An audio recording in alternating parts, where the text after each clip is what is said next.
The derogatory term. A customer of ours has all their server and networking equipment support through us and the help desk services from other company. I went on site to investigate a network issue, when I was interrupted by a very aggravated employee of theirs. She insisted I would come fix some issue on her workstation like right now. I explain her I can't, we don't do their support. A following conversation unfolds. Me, I'm sorry, but I don't do end user cases. What did you just call me? Me, puzzled, end user? Is that some sort of a derogatory term? Huh? After that there's no calming her, she fumes on about being insulted and listens to no voice of reason. In the end I just ignore her and finish my work. The next day my boss comes to me about having received a complaint about my conduct. He says he's very surprised about the accusation as I'm normally pretty calm and professional about what I do. I explain him what had happened, my boss bursts into laughter and walks away. Trust me, end user is a derogatory term. It often means moron/s. Hush, they don't need to know it. I still remember being told by management to not use several words and phrases in conversation, emails or the call ticketing system. My favorite was to replace problem or outage. It isn't a problem, it is a service degradation. It isn't an outage, it is a temporary reduction in the standard service level. I was working level 2/3 support for a large telecom and didn't talk to end users. I only spoke to other technical groups and senior management types, and verbiage is what they wanted to get hung up about. The Titanic isn't sinking, it is taking on excessive water. I subcontracted for a healthcare company that asked that we not use the word users when talking about employees as it had a connotation to someone abusing drugs. Not sure the reasoning for my company, but I was told not to call them users either, but customers. But this is definitely not a case of the customer is always right. Zucchini user more like. Once had a job where I was a subcontracted contractor. Yay, you read that right. Basically, I was paid pennies to be a temporary IT guy. I needed the work/experience though, so whatever. One evening a user called with some issue that had me stay well past my time off, and since I had such a coconut position in the company, I definitely wasn't getting paid for my work at that point. At around 2 hours she hops back on the phone. She went AFK, as I'm muttering to myself. I must have mumbled, I can't figure this out. Zucchini, this sucks, under my breath, but she heard it. Oh man.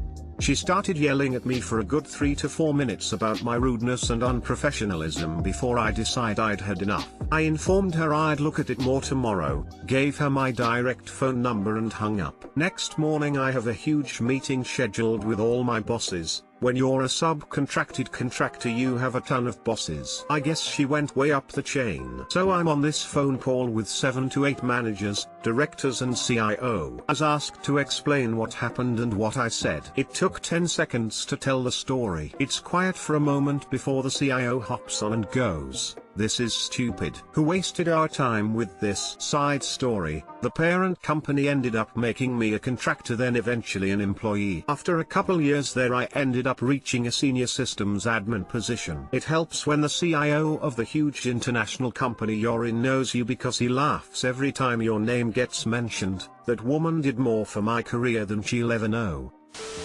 Looking through the file system, however, paying special attention to hidden files and protected system files, turned up some things that didn't look quite right, file names and directories that looked obfuscated. This post has received a tremendous amount of attention, which is awesome. And while I certainly appreciate all of the gold, please consider instead making a small, or large, donation to a local battered woman's shelter. They could use your support and money way more than I do. If you make such a donation and PM me proof with your important bits blurred out, I will match those donations up to the first $100 raised.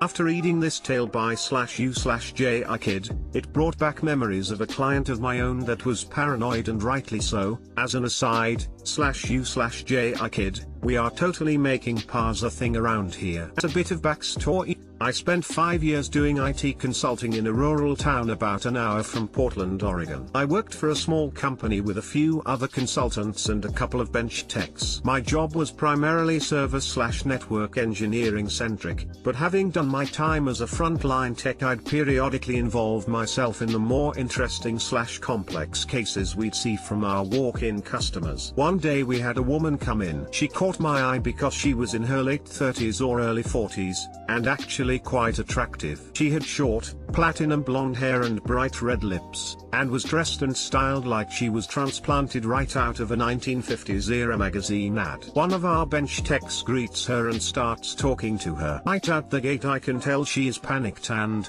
by the sound of it, tinfoil hat levels of crazy. Butternut, there goes any desire I had to flirt with her and maybe see if I could buy her a drink. I listen in on the conversation anyways, because it's at least a change of pace from the monotony of my day-to-day. After a few minutes of her going on about how her husband is spying on her through all manner of devices, my bench tech looks back at me with a "can you please come help me and make her go away" look on his face. I oblige, as I appreciated that the frontline guys respected me enough to ask for my help on these things. I walked up front, introduced myself as the supervisor, and told her that since her issue was so unique and serious it'd probably be best if our more senior staff handled it. Now that I was seeing her up close, I could tell that under her classy outfit and Marilyn Monroe-esque makeup was a deeply distraught woman. Her eyes looked baggy and tired. She had been up too late crying. Obviously, at this point I'm just playing along. This isn't my first rodeo, and generally what happens is the client claims some individual or three-letter agency is monitoring their computer. We tell them our hourly rate for forensics, $150 an hour,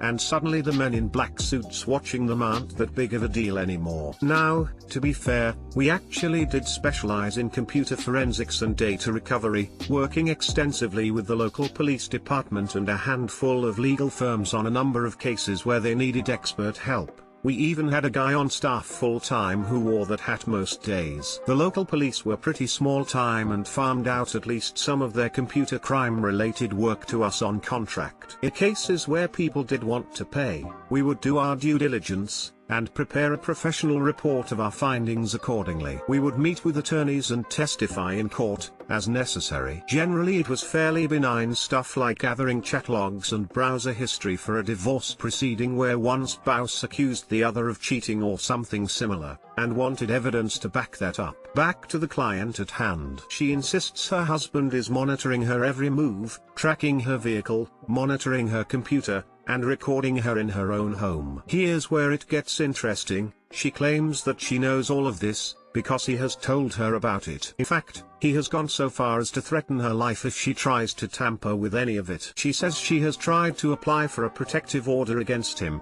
but ostensibly without some sort of evidence of his behavior, nobody would take her seriously. I give her the crazy litmus test and I tell her that in order to gather evidence discreetly we would need 2 of our senior consultants to investigate. $300 an hour, 4-hour minimum. She pulls out her wallet. Coconut. She's serious. We agreed to start with her vehicle to check for signs of the GPS tracker. She says she is parked several blocks away so her husband won't know she came to a computer store. We were in a downtown area surrounded by retail stores. So I grab my tool bag and holler at one of my colleagues, who has been tuned in himself from his back office desk, to join me. So the lady, myself, my colleague, and both of our now intensely curious bench techs, all of us in matching company polos, follow this lady down the street to her car. What a motley crew we must have been. We get to her minivan, begin our process of looking for this GPS device. Now, GPS trackers, at least the commercially available ones, require 2 things,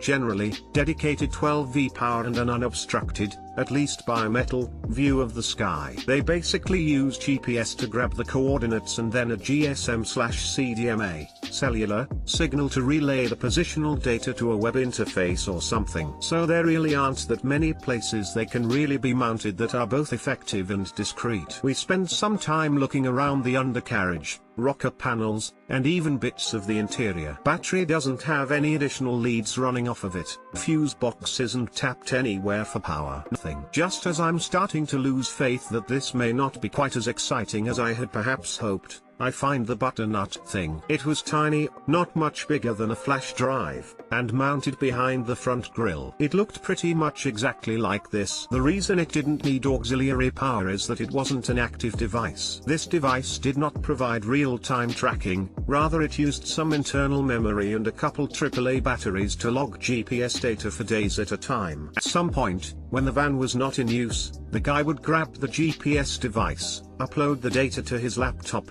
maybe swap batteries, then remount it to the car. Coconut hell, this lady was very much indeed paranoid, and rightfully so. Now that we've established that she isn't batshit insane but that she actually is being tracked by her husband, the tone amongst our team became drastically more serious. Obviously, something sinister is going on, and we aren't sure what, but by the sound of things this lady really is fearful of her life. She has entrusted us to gather evidence and help her get a protective order against him, which is something I think all of us took quite seriously. We show her the tracker and she breaks down into tears because it's the first evidence she has physically seen. We take photos of it, and carefully install it back where it belongs. I sort of assumed that a GPS tracker on your coconut car would be proof enough for a judge to issue at least a temporary protective order, but she seemed insistent that she would need more evidence to make it stick. Our next moves have to be conducted very deliberately. She claims that her home is bugged,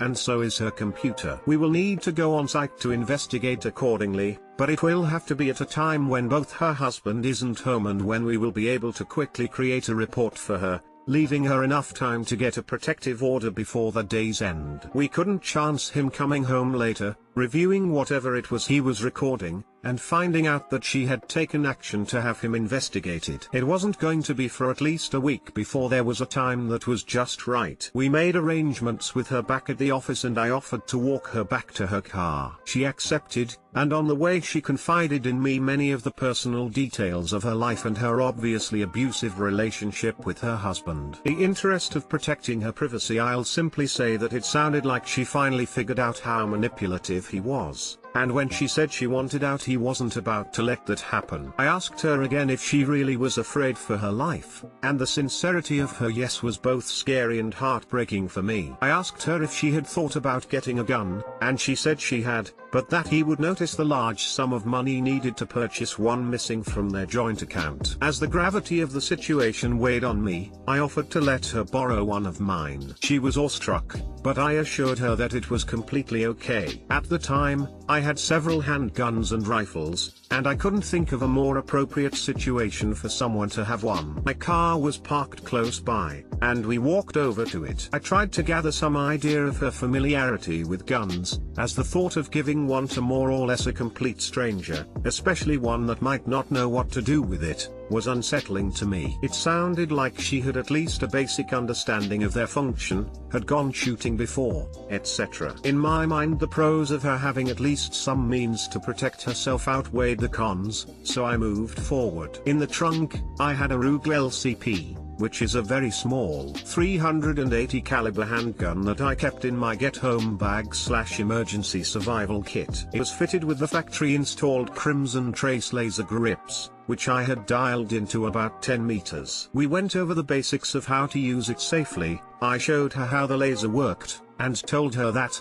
for her situation, all she had to know was that the bullet would go more or less where the red dot of the laser was. She was crying, and frankly at this point I pretty much was, too. I gave her my cell phone number and told her to call me if she needed someone to talk to. We hugged for a while before parting ways. It wasn't a romantic hug or anything, it was that kind of hug that's exchanged when someone needs to be held. Like, when your best mate tells you his mom passed away or something. She needed the comfort of knowing that she wasn't alone, that at least one person took her seriously, and I'd like to think that I gave her some hope that things would be okay. The next week was tense, as we prepared for our investigation. My co-workers and I spent considerable time discussing and researching ways to triage her computer to look for evidence, as well as how to approach the search of the house. When the day finally came, we arrived on site at the specified time armed with our forensics tools, flashlights, laptops, anything we might need. I set to work immediately on her computers, a home desktop and a personal laptop,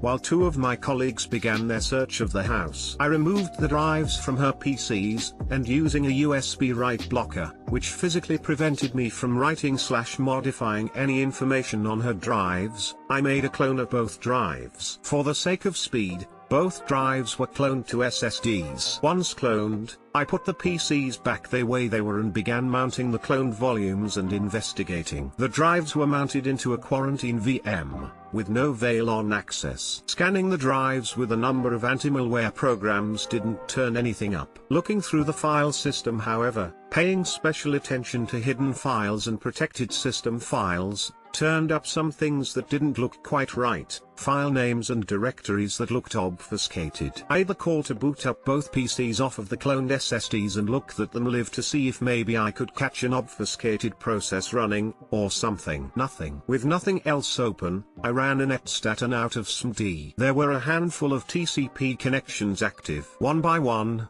I started performing DNS lookups on the IPs. Everything was normal active connections for background processes like Skype. Then, I found it. An active connection to a clearly obfuscated domain name. It looked like a license key with a comma at the end of it. Something like 24W25188EGFF98001QRD. It was hiding in plain sight, and it was registered to Spectresoft Corporation. Guess what they sell? Yup, surveillance software. The PC was running something called Spectre Pro, which was capable of monitoring all of the user's activities, browsing history, key logging, even sending remote screen captures to a mobile phone or email based on target keywords. It was the full 9 yards for monitoring. I screen capped everything for my logs, shut the system down, and swapped the forensic SSDs for the original disks to put everything back the way it was. Not too long after, our other two guys found some evidence of their own, two separate, and frankly, rather rudimentary, CMOS cameras hidden in the master bedroom. One in the closet in a shoebox, one in the smoke detector in the ceiling. Both, if I recall correctly, were simply wired to 9 volts batteries and recorded to SD cards. All things considered, they were pretty low-tech. The contents of the memory cards would have had to be moved off at least once a day, and the battery probably changed at least as often. We didn't touch anything. Lots of photographs were taken. We went back to the office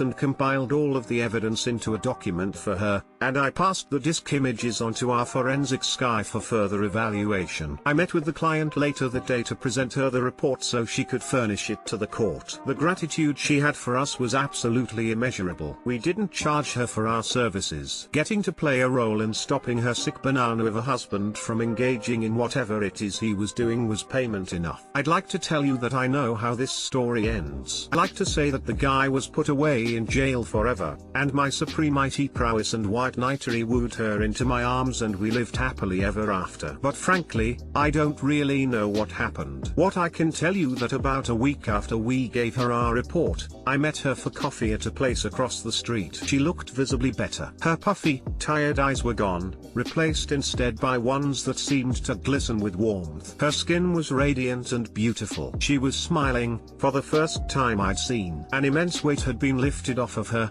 and it showed. She told me that she was temporarily living with her mom and dad, that a restraining order was in place on her estranged husband, and that she was finally filing for divorce. She told me that for the first time in a very long time she felt safe, and that she felt happy. In the parking lot, she gave me back the little handgun, profusely thanking me again for the work we did. She hugged me, both of us teary-eyed, and we parted ways. For me, it proved to be one of the most emotionally rewarding experiences of my career. Edit, thank you to everyone who's gilded this post. It's definitely put a smile on my face. That story is both remarkably frightening and genuinely heartwarming. Thanks. There were a couple of times that I felt genuinely scared, myself. It was some very real, very dark banana. Especially after hearing her backstory, and the extent to which this guy went to manipulate her and cut her off from friends and family. It was intense and creepy. If these past stories keep going up, I think half of TFDS will be turned paranoid for life. Talk to a good lawyer before you sell the movie rights. Wow, IT and handguns. No more good stories to be found today.